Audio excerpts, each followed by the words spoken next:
Haleluya. Mukama waffe omulungi yeebazibwe, abalungi mwasize mutya, atenderezebwe oyo abukeseza nga tuli balamu kuba tetulina kye tumusasudde. Bangi beebasenga ggwe nange bwe twebase naye nga tebabukesezza. Kayimba kye kava kagamba nti wazuukuse ne weeraba ng'oli mulamu, omukka gw'omunyindo songa mweguli, mazima kirabika nga ekyabulijjo, omuntu yeebaka era n'azuukuka. Ebyo we biri okuva lwebusaalibwa, olabirawo nga weebase n'ozuukuka. Amaanyi gaakyo gateebereze, ekyo kye kifaananyi ky'okufa n'okuzuukira. Tebakulimba nti bijja buzibu ebityo naye birimu entiisa ey'amaanyi. Waliwo abiragira, kati yalagidde gw'obeere balamu, abaafudde bafe. Gwe bw'olaba ng'ewuwo bwakedde munnange oyinza okulowooza bwe bityo bw'olunaku nira okwebaka ate nenzikuka. Ebiwa bw'oba walidde olowooza that's how life is supposed to be. Bannange abantu bali mu enjala, abantu bafa enjala, abantu basula nga tebalina kye balidde. Olunaku olusooka olwokubiri ne wiiki neegwe wali. Kati munnange omwebazangako oyo Mukama akuzuukusa buli lunaku ate n'akugabira nakola obulungi. Haleluya. Winnie Majorunyo omugole wa Yesu, nze njogerako gy'oli enkya ya leero. Olunaku olwaleero tugenda kweyambula omuntu ow'edda oba omuntu omukadde. Mukama waffe omulungi yeebazibwe. Naye katusooke tusabe. Omulungi Yesu, mamira akamwa kange, nyambaza amagezi okumanya n'okutegeera ebiva gy'oli. Taata, njogera eri abaana be bye watiisizza. Ate era bayibuli nga weegamba nti ekigambo kyo kikozi, taata nsabye kikolemu omulimu. Era kabaka w'abakabaka nga wogamba nti saaba abakikwata obukwasi ne batakiteeka mu nkola nti be bali bayiba obutuukirivu. Mukama nsabye tuwe kiki kigenda okukiteeka mu nkola, tuleme kubeera bawulizi buwulizi naye tukiteeke mu nkola ku bwa Yesu Kristo omwana akutono omulamu. Amiina. Colossians chapter 3 verses 5 ne verses 14 ze tugenda okusoma. Abakolosaayi essula 3 olunyiriro lwokutaano okutuuka ku lw'ekkumi, olunyiriro lwokutaano n'olw'ekkumi n'ennya. Tugenda kusoma olwokutaano tuveeko tudde ku lw'ekkumi n'ennya. Kyeŋŋamba Mukama yeebazibwe, agambye bw'ati: kale mufiise ebitundu byammwe ebiri ku nsi, obwenzi, obugwagwa, okwegomba okw'ensonyi, omululu omubi n'okuyaayaana, kwe kusinza ebifaananyi. Olw'ekkumi n'ennya. Ku ebyo byonna era mwambale okwagalana, ky'ekintu ekinyweza okukkiriza. Mukama waffe omulungi yeebazibwe. Nabagambye mutwe gwaffe tugenda kweyambula omuntu ow'edda. Eggulo twayise omwoyo omutukuvu, twasabye omwoyo omutukuvu amaamire byonna kati olwaleero era tugenda kuddamu tumuyita atuyambeko, atwambule omuntu oli ow'edda. Mukama waffe omulungi yeebazibwe. Agamba nti tufiise ebitundu byaffe ebiri ku nsi, obwenzi, bagambye bwenzi, obujja, okwegomba okw'ensonyi, omululu omubi n'okuyaayaana, kwe kusinza ebifaananyi. Oyinza okuba tosinza bifaananyi naye ng'oli mulimba muzibu. Oyinza okuba nga toli mwenzi fizikali naye nga mu ndowooza bye bijjuddemu. Oyinza okuba nga teweegombagomba naye ng'era oyinayo kwokola ekyo. Mukama waffe omulungi yeebazibwe. Agambye tubifiise, tufe eri ekibi, tufe eri omubiri.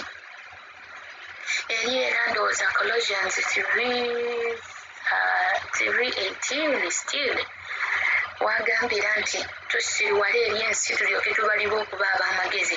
Ensi oli bw'oyogera n'ogamba omusajja alina okubeera n'omukyala omu, omukyala alina okubeera n'omusajja omu, omukazi, era bajja kugamba gw'oli wa washa, tunaalyanga muwogo yekka yekka, omuntu olina okulya ku kawunga, olye ku ttooke, ono ennyo ne nakati. Mukama waffe omulungi yeebazibwe. Naye bwe tulokoka ne tudde n'ewa Mukama, bino byonna tubifiisa. walina abasajja 8 nga bonna obakuula bonna n'ogalawo mukama waffe omulungi yeebazibwe walina abasajja olina ow'enviri olina bonna ng'obagabira naye bw'otuuka eno ewa yesu omuntu oli owedda n'omweyambula n'ofiisa bwe byonna nodda eri mukama n'okutambula nga mukama bw'akola ki bw'akwagaza okukola ki okutambula simanyi kiki ky'obadde okyatambuliramu abamu masturbation abalala olowooza bubi abalala bujja abalala obusungu munnange tosonyiwa olina ne gw'osibidde ku mutima emyaka oyo ye muntu owedde oyo atasonyiwa olina okufa eri obutasonyiwa musisita omu tulina we tuli nga tuyiga n'agamba ye yafa yagamba yasirwala eri okuyomba takyayomba era oli ne bwamuyombesa n'asirika busisi n'atunula butunuzi bw'ati ekyo nno kye tulina okukola ffenna n'ofa eri buli kyamuzizo mu maaso ga mukama agambye tubifiise omululu omubi ng'ovulubana na kino na kiri ali obulungi toyagala abe bulungi naye owulira ng'oyagala omukuba ebbusu kyalina kikole kifuuke kikyo bw'owulira nti byamuweddeko n'ojaguza n'ojaganya agambye tufiise ebitundu byaffe ebiri ku nsi atandikidde ku bwenzi kubanga naye akimanyi nti obwenzi bwo bwabuutikira wonna yeetuuse n'ate neetuuka bonna obasanga bakabawala omufumbo n'atali mu mufumbo bonna baweta ensonda y'emu mukama waffe omulungi yeebazibwe agambye tubifiise teweeyambula muntu wedda n'ate n'osigalawo bwereere nedda emizimu egijja kujja giyingire mukama yeebazibwe bayibuli egamba nti omuzimu ogumu bw'ogugoba gugenda eyo egutambula negudda negugamba kankebere ku nnyumba yange wegusanga ng'eri empute nga guddeyo nga gunona ebirala musanvu kyokka ate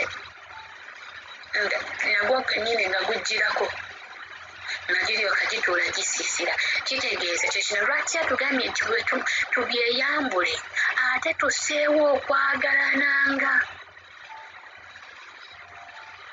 ekyo kyekinyweza ki okukkiriza mukama waffe omulungi yeebazibwe god is love era bayibuli egamba nti ne bwe mbeera n'amaloboozi agalinga ag'abamalayika naye nga siina kwagala mba ntufuuse ekitakola ki ekitagasa bw'onooba oyagala katonda ogenda kukyawa byakyawa I once told you people nembagamba nti if you love someone you will respect that person omuntu bw'oba omwagala ojja muwa ekitiibwa ojja kuba omutya si kutya kuno kwa chivalrent naye ng'omusaamu ekitiibwa ekisaanidde ekimugwana ate ojja kuba otya n'okumunyiiza kati bw'oba oyagala katonda olina okufiisa bino ebitundu ebyaki eby'omubiri eby'obwenzi n'obweyambula n'ogamba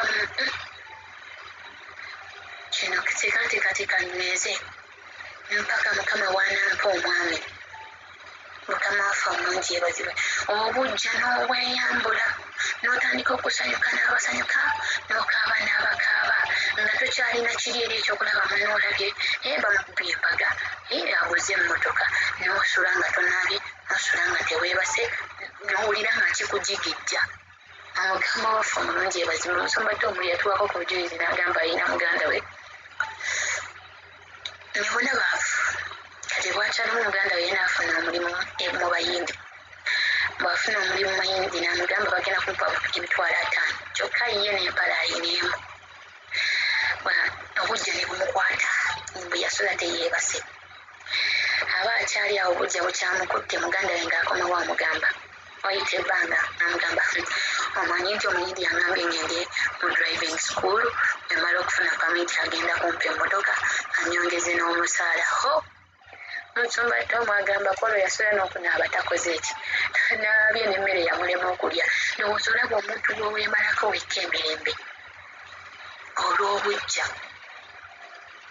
mukama waffe omulungi kyokka nga gw'olaba akaaba oyo yakunyumira nnyo awo w'oyagalira ddala kyokka ate nga gw'oyagala okuba obulungi kyenva nkugamba ogwo mwoyo mubi tugenda kuyita omwoyo omutukuvu olwaleero abitujuzeeko ebyo ebyambalo byonna abitwambuleko oyo omuntu owedda amutwambule atwambaze okwagala katonda waffe nga tukola byatulagira okukola nga tukola byatugamba nga tukola ebimusanyusa ebyomuzizo byonna tubisuule muguluka mukama waffe omulungi yeebazibwe ebyomuzizo byonna tubisuule muguluka wano ameesyoninzeeko butono naye eri mu baruumi essuula ey'okubiri olunyiri olwabirimu omunaana abiri mu musanvu abiri mu mwenda asatu mu asatu mu bbiri ojja gendawo esomereyo ayogera ku nge n'ayogera ku bujja n'ayogera ku kuyonja ebirowoozo ebi n'ayogera ku lugambo bingi biringa 10 ojja genda osomeyo weekibiri omanye ogwawa kuba bino bitono nnyo ebyo byonna tulina okubifiisa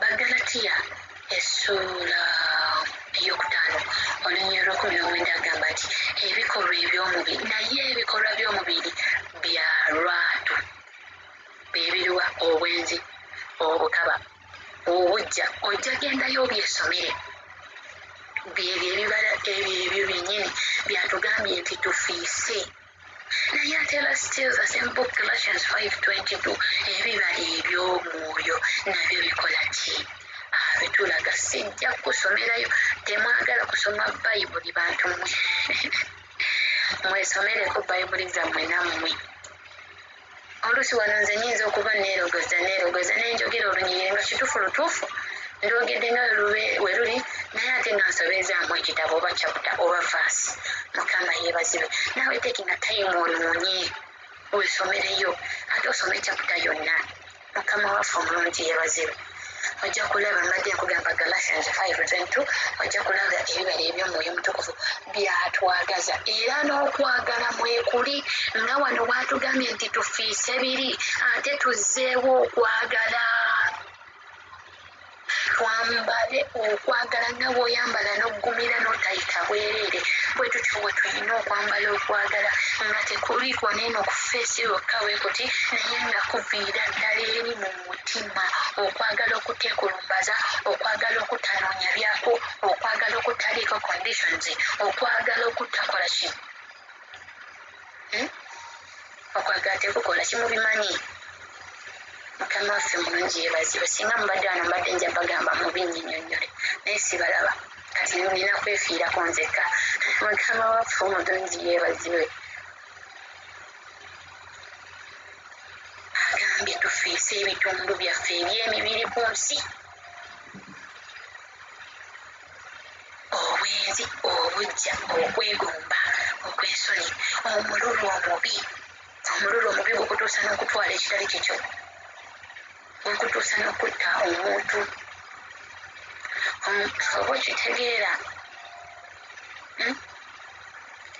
n'okuyaayaana balokole tubuyaayaanye buli kimu oyagala okifune buli kimu oyagala okifune buli kimu oyagala okifune ensonga lwaki tukomekeeza tubifunye ne mu makubo amakyamu ne tukomekeeza nga twejjusa mukama waffe omulungi yeebazibwe okusinza ebifaananyi kiri wano okusinza ebifaananyi oyinza okudde nogamba mugole wa yesu nze siinayo kasikatyu wange siinayo kabumbe kituufu nga tokalina tolina bino bikalenda tolina simanyanga busaalaba tolina simanyanga buti nga tobulina era nga togenda na musabo naye ng'essimu yo gyennyini ennyini gy'oyendako ku mukama ng'ogiwa obudde full time ye first priority yo ekifo mukama oyanditudde oteekawo ssimu yo abamu girlfriend oyenda ku mukama ku girlfriend womuwa obudde bunsigamye nti mulekerawo bawa obudde naye beera ne time table yo omanyi essaawa ezi nange mba nsoma ku bayibuli essaawa bwezi eri Ecclesiastes chapter 3 byatugamba nti there is time for everything bweba kaseera kakwogera n'omwami webeera naye bwe kaba kaseera kakusaba yingira mu kusaba naye ffe kye tukola kintu kimu tukiwa full time morning paka evening Sunday to Monday mukama waffe omulungi yeebazibwe. Ebyo tuba tuli ku bifaananyi tusinza. N'olama omuntu asiiba ku social media, asula ku social media buli lunaku, naye ng'omubuuza biki byalaba ku social media nga tebimuzimba spiritually, naye ate nga n'ebizimba omwoyo gwe ku social media kwebiri. Oli mu kwenda ku mukama, oli kusinza bifaananyi. Ago ge mazima agatakaawa. Bw'obanga gw'owulira mu bulamu obwo olunaku luggwako tosomeeyo yadde olugiri, yadde eddakiika ebbiri ezoogerako ne Katonda wo tozifunye. Waliwo okubeera bizi emirimu gyankutte, naye era bannange ne bwe giba gyakutte, waliwo akaseera ak'okwebaka. Dakiika 5 nga tonneebakakkako ku maviivi, yogerako ne Katonda wo okitegeera, naye waliyo oyo atakirina. Oli mwenzi, oli kusinza bifaananyi, oli mwenzi oyenda ku mukama, ate Katonda waffe waawojja. Oli ku bifaananyi osinza. Abamu emirimu gyaffe tugisinzizza gifuuse ebifaananyi, abamu simanyi kyotendereza gwe kyosinga kubiyita mu bulamu bwo. Katonda ye tumujjukira bujjukizi, ate nno n'ekyennaku abamu tusinga mujjukira mu bizibu nga tebinajja tutubuulira. Naye mukama atutunuulira n'anyolwa.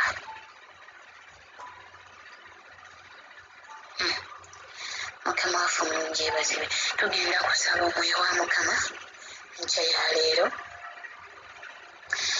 atwambuleko, afiise buswiki obwo obubadde busitula emibiri n'egyaka, oswitching off ogwo omululu omubi. Mukama atuwe ekisa, akuse emitima gyaffe, atuwe emitima emikagga egimatira n'akatini ke tulina. Obugwagwa tubusibe ku nkondo, tutandike okuwulira ku nsonyi olwa Katonda gwe twakkiriza ti banandaba batya nga nyambadde bwe nti nze omulokole, Katonda wange wano ajja kuba talabisibwa. Atuggyemu okwo okuyaayana n'okuwankawanka, ate era atuyambe tuleme okuddamu okusinza ebifaananyi bye tubadde tusinza. Abamu bazadde, buli muntu olina ky'osinza, nze sikimanyi. Mukama yeebazibwe. Tuvaawo nga tugamba Katonda musabye nnyo tawulira, amujjukira ku last moment bw'obeera obulungi, birala by'owa obudde. Era tugenda kusaba omwoyo wa mukama ekyo yaleero atukole ki? Atwambaze okwagala, atuwa okwagala mu mitima gyaffe, twagale awataagalirika. Omuntu alina okwagala asonyiwa ne bwe bamukola ekinene kitya. Omuntu alina okwagala ayagala n'atayagalirika. Omuntu alina okwagala ayamba n'awatayambika. Buli kimu kiba kimukwatako. Kwe kwagala okwo okuli genuine nga mukama kwatwagala, kwe tugenda okusaba enkya ya leero mukama ateeke ku mitima gyaffe. Okwagala kuno nga bwe tubadde twagala obwenzi, obugwagwa, okwegomba, olugambo, omululu, byonna nga bibadde byatuwamba, ku luno lwokka okwagala kutuwambe tukole okwagala kwa Katonda. Mu linnya erya Yesu Kristo omwana wa Katonda omulamu, mbaagaliza Saturday ennungi ejjudde omukisa, ate era mukama abankumire nga tugenda okutandika wiiki empya. Ebeera eyo omukisa, wiiki empya by the way na mwezi gujja. Happy new month by the way. Guno omwezi nsabye gukubeera omwezi ogw'olubereberye mu myezi, ogw'olubereberye mu mwaka. Gyonna giri bwe giba gifudde, guno kagukulamire mu linnya erya Yesu. Abalwadde mukama nsabye abasisinkane, buli muntu sekinooma ayina woyita. Ekyokulwanyisa kino tulina kimu, saala na kigambo kya Katonda. Omwoyo mutukuvu twalabye ejjo nti bw'amwamira byonna bitereera, kati tumukowoole mu buli mbeera yonna, agenda kuba atuyisaawo. Mukama abanjagalire nnyo, abampeere omukisa. Shalom.